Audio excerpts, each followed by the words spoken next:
Kom ons kyk na die beslote koöperasie. Watter faktore tot die sukses of die mislukking van die beslote koöperasie kan bydra? Kapasiteit. Maklik en goedkoop om te begin. Maklik om te beheer, omdat die besigheid nie groot is nie. Alle lede kan betrokke wees. Maar wat dra by tot die mislukking van die beslote koöperasie? Nie in die posisie om met groot ondernemings te kan kompeteer nie en kan nie meer as 10 lede hê nie. As ons kyk na die volgende faktor wat 'n rol speel, belasting. Moet belasting betaal teen dieselfde koers as maatskappye.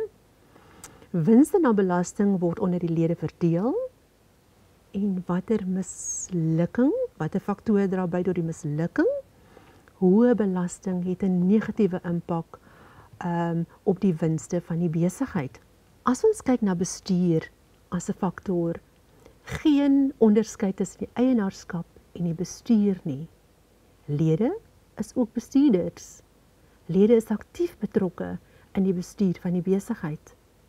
Wat of hoe dra die bestuur by of hoe kan die bestuur bydra tot die mislukking van die beslote koöperasie?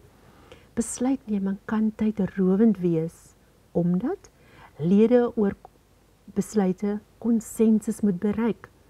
Konflik mag ontstaan wanneer lede besluite moet neem. Ons kyk na 'n volgende faktor wat 'n rol speel, kapitaal. Soveel as 10 lede is geregtig om 'n bydrae tot die kapitaal van die besigheid te lewer.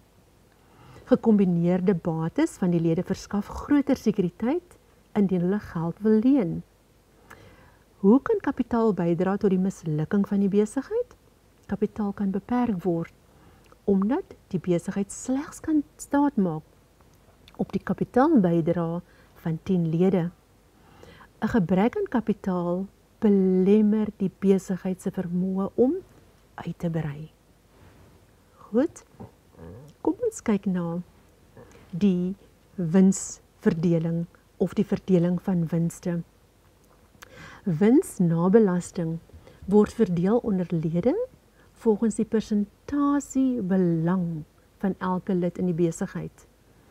Dit kan lede motiveer om meer kapitaal by te dra.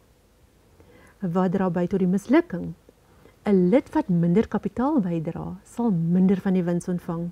Mag die lid dwing om nie so hard te werk nie.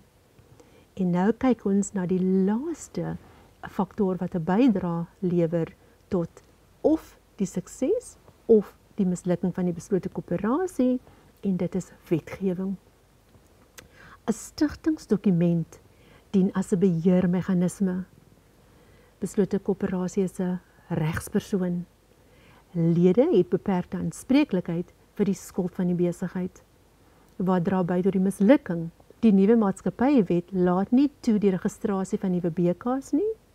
Die wet beheer nie die bestuur nie en korrupsie mag plaasvind. So dit sluit dan ons sukses en ons mislukking van ons beslote koöperasie.